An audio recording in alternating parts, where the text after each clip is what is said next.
হয় না, নুনে পুরো তিতা হয়ে গেছে। বকে দাও।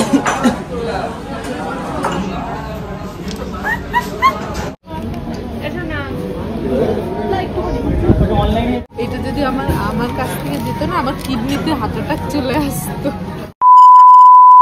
হাই গাইস, কেমন আছো সবাই? আশা করছি ভালো আছো। আমরাও খুব ভালো আছি।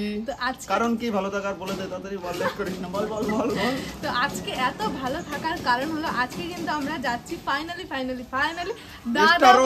রেস্টুরেন্ট ডিবা পিও না, দাদা বৌদির কাছে যাচ্ছি, খুব মজা হবে। প্রথমবার আমি যাচ্ছি দাদা বৌদি রেস্টুরেন্টে। আমাদের ছাড়াও কিন্তু এরা অনেকবার করে গেছে, বাট আমি আর অনন্যা যাইনি, আমরা ফার্স্ট টাইম যাচ্ছি। তার জন্য আমি তো খুব এক্সাইটেড ওখানে যাওয়ার জন্য। দামও যায়নি মামা, আমরা ফার্স্ট টাইম, তাই তো? বলো ফার্স্ট টাইম বলো। ও বাইরে বেলার কথা বলে না।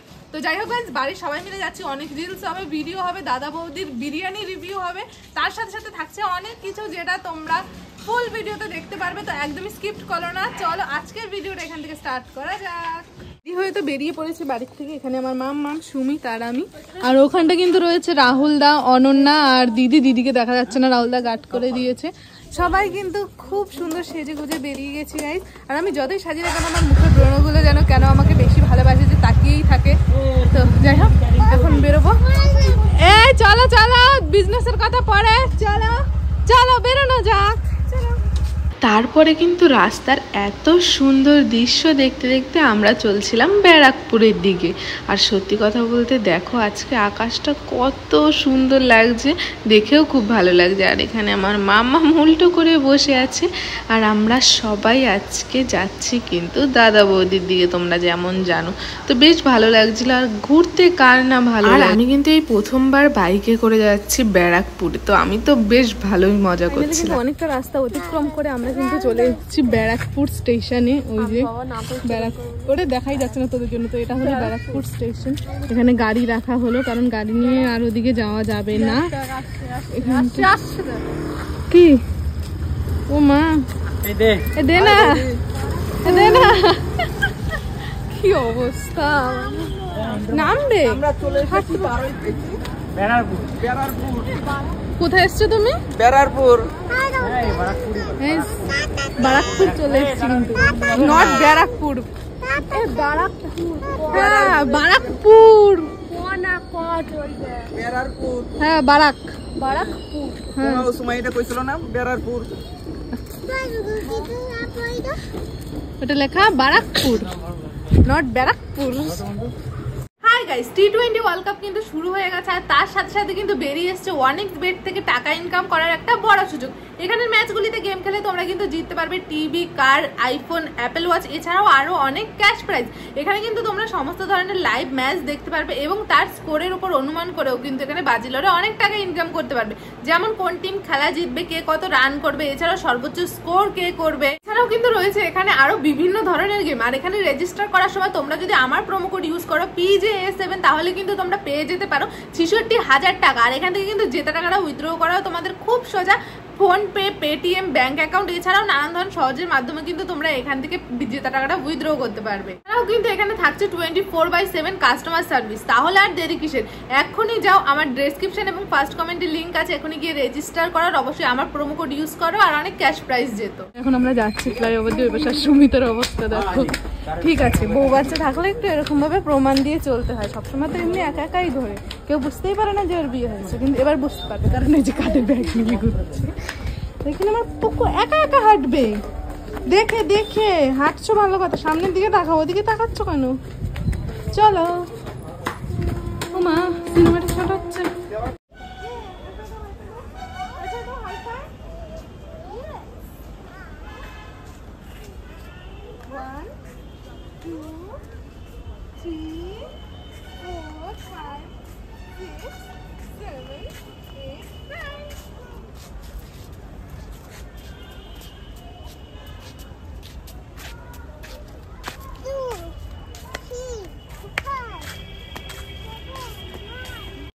হলো দাদা বৌদি হোটেল, সেটা কিন্তু 4 তলা পুরো, কিন্তু তবুও দেখো মানে হোটেলের বাইরে লম্বা একটা লাইন।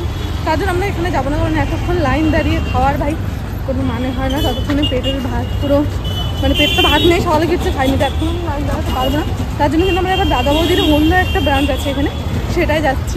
ওই যে ওরা আগে বেরিয়ে গেছে, মানে শুনুন চলো সেখানে গিয়ে ফাইনালি কিন্তু আমরা রেস্টুরেন্টের সামনে চলে এসেছি। এখানে আমরা লিফটের জন্য ওয়েট করছি, কখন লিফট আসবে তারপরে আমরা যাবো, কারণ একে নিয়ে আমি 4 তলা পর্যন্ত হাঁটা ইম্পসিবল, সে যেই হোক না কেন। চলো লিফট আসা পর্যন্ত ওয়েট করি। ফাইনালি কিন্তু আমরা চলে এসেছি দাদা বৌদি রেস্টুরেন্টের ভিতরে। আর এখন যে নয়েজ হচ্ছে মনে হচ্ছে না তোমরা কিছু শুনতে পারবা, তবুও আমার দায়িত্ব তোমাদের বলা, যদি কিছু শোনা না যায় তাহলে আমি অবশ্যই ভয়েস ওভার দেবো এখানটা। এখানে অন্য লোকের টেবিল দিয়ে চুরি করছে, এখানে দিদি আর কি মেনু দেখছে কি কি অর্ডার দেওয়া যায় আর কি। এখানে সুমিত আর মাম্মাম, আর এখানটা রয়েছে আমি। এটা হলো শুধুমাত্র ক্লাসিক্যাল মকটেলের মেনু, আর এখানে তোমরা প্রাইসগুলো দেখতেই পাচ্ছ, যেগুলো মোটামুটি আমার অকাদের, তো বাইরে এত টাকা দিয়ে মকটেল খাওয়ার কোনো দরকার নেই, ছাড়ো।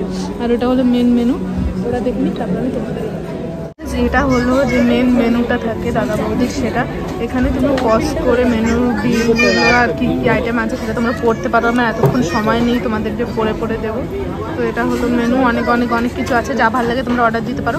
আর আমাদের কিন্তু এখন অর্ডার দেবো, আর কী কী অর্ডার দিচ্ছি সেটা এখন তোমাদের আর বলবো না, আসবে তারপরে বলবো। তার দুয়ে কিন্তু রেডি হয়ে চলে এসেছি, ফার্স্ট টাইম দাদা বৌদি।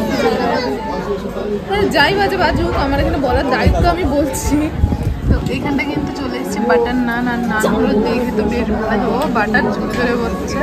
এটা হলো বাটার নান, এখানে আছে একটা চিকেন চাপ, এই যে চিকেন চাপ, আর তার সাথে এইখানটা আছে চিকেন কষা, কষাটা তো দেখতে বেশ ভালো লাগছে। আর এখানে হ্যাঁ এখানে এই দেখো পড়েই যাবে এখান থেকে। আর এখনো বিরিয়ানিটা আসা বাকি আছে, বিরিয়ানিটা আসলে দিন সব কিছু ট্রাই করবো। আর তারপরে কিন্তু আমি আমার খাওয়া দাওয়া স্টার্ট করে দেওয়া, সবার ফার্স্ট কিন্তু আমি স্টার্ট করেছিলাম। তো আমি একটুখানি নিচ্ছিলাম চিকেন কষা, আর মাম্মাম এখানে কিন্তু কড়াইগুলো দেখে খুব এক্সাইটেড হয়ে গেছে। এখানে যেটা সার্ভ করা হয়েছিল ছোট ছোট কড়াই মতন দেখাচ্ছিল না, সেটা দেখে কিন্তু আমার মাম্মাম খুব এক্সাইটেড, বলছে এটাও বাড়ি নিয়ে যাবে, এই দেখো চামচটা নিয়ে যাবে, মানে সব কিছু ওখান থেকে বাড়ি নিয়ে যাবে। আর কিন্তু ছিল এখানে বাটার নান, এটা অর্ডার করেছিলাম আমি, কারণ আমার ইচ্ছে করছিল না যে আমি বিরিয়ানি খাই, আর সুমিত তো একটা বিরিয়ানি খেতে পারে না, আমার তো ওখান থেকে খেতেই হবে। আর এটা জাস্ট খেয়ে কিন্তু আমি খুব একদম খুশি হয়ে গেছি, কারণ এতটা বেশি টেস্টি ছিল এটা, মানে খুব টেস্টি ছিল। বাটার নানটাও যেমন টেস্টি ছিল, আর তার সাথে সাথে চিকেন কষাটার তো কোনো প্রশ্নই উঠবে না, জাস্ট সেরা ছিল দুটো। আর সবাই কিন্তু তারপরে আমি একে একে সবাইকে এটা টেস্ট করাই, আর সবাই কিন্তু রিভিউটা সেরকমই ভালোই দিচ্ছিল। আমি খাচ্ছিলাম, ওরা কীভাবে তাকিয়েছিল, এই সাইডের ক্যামেরা দিলে দেখাতাম। আর দিদি বলছে কিন্তু খুব সুন্দর হয়েছে। তারপরে কিন্তু আমি দিলাম অনন্যাকে খেতে। অনন্যা দেখো মানে ও একদম আলাদা দুনিয়ায় থাকে, কি করবে কখন দিশে পায় না। তো তারপরে কিন্তু আমি আরেকটু নিয়ে নিলাম, আর আমার মামাম যেহেতু এখানে একা একাই হাত দিয়ে খাচ্ছিল, যার জন্য ওকে আর ডিস্টার্ব করিনি, ডিস্টার্ব করলে যদি না খায়। তারপরে কিন্তু আমি এখানে আমার বরকে খাইয়ে দেবো। বরকে দাও।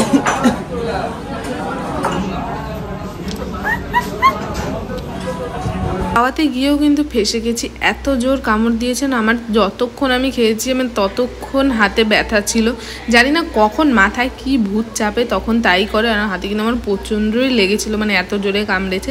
তারপরে কিন্তু সবার শেষে আমি আমার রাহুলদাকে খাওয়াচ্ছিলাম যে কেমন, তুমিও ট্রাই করো। আর সবাই কিন্তু বলেছে এটা খুব সুন্দর, খুব সুন্দর। আর তারপরে কিন্তু আমি এটা দিয়েই খাওয়া দাওয়া স্টার্ট করে দিই। আর তার একটু পরে কিন্তু চলে আসে বিরিয়ানি। আমি এখানে খেতে খেতে অলরেডি বিরিয়ানি চলে এসেছে, আর দেখতে পাচ্ছি ওপর থেকে দেখতে তো বেশ ভালোই লাগছে। এবার আমাদের ট্রাই করার পালা যে কেমন হয়েছে বিরিয়ানিটা। তো সবাই মিলে কিন্তু এখন একটু একটু করে ট্রাই করব। আর দিদি যেহেতু নানটা অনেক ভালো লেগেছে, তো দিদিও কিন্তু এখানে নান খাচ্ছিল। আর আমার মাম্মাম দেখো ও যে আজকে কি কি করেছে, শুয়েছে, বসেছে, খেয়েছে, মানে আলাদাই। তো আমি একটুখানি খেয়ে দেখলাম, আমার না তেমন একটা ভালো লাগেনি সত্যি কথা বলতে, যে দাদা বৌদি এত বড় ব্র্যান্ড, এত বড় মানে এত ক্রেজ, সবাই এত পছন্দ করে, বাট আমার তেমন একটা ভালো লাগেনি। আমার মনে হলো এই নান চানা মশলাটাই বেটার। আর নান চানা মশলাটার কোনো কিন্তু তুলনা হবে না, সরি চানা মশলা বলছি কেন, আমি নান আর চিকেন কষাটার কোনো কিন্তু তুলনা হবে না, এটা ছিল জাস্ট সেরা। বাট বিরিয়ানিটা আমার খুব একটা ভালো লাগেনি। আর বিরিয়ানিটা কিন্তু অতিরিক্ত সল্টিও ছিল, অনেকটা সল্টি ছিল, যার জন্য কিন্তু সবার খেতে একটু প্রবলেম হচ্ছিলো। তারপরে আমার বর আমাকে একটুখানি খাইয়ে দিল আর কি, মানে আমি খাইয়ে দিয়েছি তো শোধবোধ না করলে একটুখানি হবে না, যার জন্য ও খাইয়ে দিল। আর তার সাথে সাথে কিন্তু এসেছিলো স্যালাড আর চিকেন চাপ। আর আমরা কিন্তু এখানে অর্ডার করেছিলাম 4টে বিরিয়ানি, কারণ আমরা জানি যে কেউ আমরা একটা গোটা বিরিয়ানি খেতে পারবো না। আর এখানে আমার মাম্মাম খাচ্ছিল আর সারা গায়ে লাগাচ্ছিল, যার জন্য আমি একটা টিস্যু দিয়ে ওকে মুছে দিচ্ছিলাম আর জিজ্ঞাসা করছিলাম সবার কাছে কেমন হয়েছে। আর সবাই তো তোমরা শুনলেই হাইলাইটে যেটা দিয়েছি আমি আর ভিডিওতে দিলাম। ওরা বলছিল সুমিত যে প্রচণ্ড সল্টি হয়ে গেছে, অতিরিক্ত নুন হয়ে গেছে, তেতো হয়ে গেছে। আর রাহুল দাও তাই বললো যে নুনের জন্য ভালো লাগছে না, এছাড়া ঠিকই ছিল। বাট পরে আমরা বলায় আমাদের কিন্তু এটাকে আবার ড্রাই রাইস দিয়ে একটু মিক্স করে এনে দেওয়া হয়েছিল, কারণ এইটা ছিল না একদম জুসি রাইস, হয়তো একটু নিচের দিকে রাইস ছিল, এটা একদম জুসি ছিল, যার জন্য কিন্তু অতিরিক্ত নুন লাগছিল। ওনাদের বলায় ওনারা কিন্তু মানে আমরা একটা বিরিয়ানি পুরো টাচ করি সাদা রাইস দিয়ে একটা মিষ্টি, সেটা ঠিকঠাকই ছিল বাড়ি আনার পরে। আর আমি তো বেশ খুশি হচ্ছিলাম, কারণ বিরিয়ানি আমি ভাই খাইনি, কিন্তু ওরা খেয়েছে, কিন্তু আমার নানটা হেভি টেস্টি ছিল। তো ফাইনালি কিন্তু আমাদের খাওয়া দাওয়া কমপ্লিট। আর এখানে যতটা আমরা খেতে পারিনি সেটা পার্সেলে নেওয়া হয়ে গেছে। আর এটা হলো আমাদের খাওয়া দাওয়ার বিল, আমি তোমাদের দেখাই যে কত টাকা বিল হয়েছে। এটা হলো বিল। এটা না অনলাইনে এটা দিন না, বড় একটা বিল 1730 টাকা খেয়ে ফেলেছি, কিন্তু কি খেয়েছি জানি না।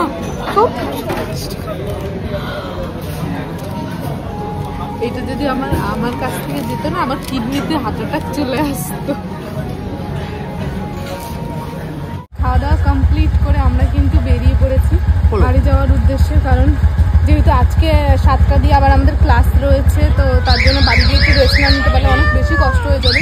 ওখানে ওরা দাঁড়িয়েছে কারণ একটা জলের বোতল নিতে হবে, আর মামা একটা কোল্ড ড্রিঙ্কস খাবে, সেটাও নেবো, তার জন্য ওরা ওখানে দাঁড়িয়েছে। কেন মনা, তুমি একটা কি নতুন গান শিখেছো বলো? নতুন কি গান শিখেছো? হ্যাঁ কি গান? হ্যাঁ দাঁড়া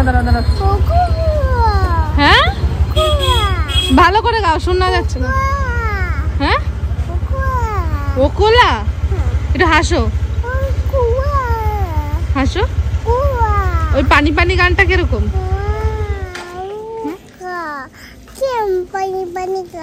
তুমি তো গাও। আজকে তুমি ডান্স ক্লাস করবে না? তুমি বাড়ি গিয়ে কি করবে? বসে থাকবা? তো চলো। বললাম মাউন্টেন ডিউ ছোট, ঠিক আছে, আমি বললাম মাউন্টেন ডিউ কেন, ঠিক আছে, একটা ডায়লগ আছে না, ডার্কে আগে জিতে, এখানে চেঞ্জ করে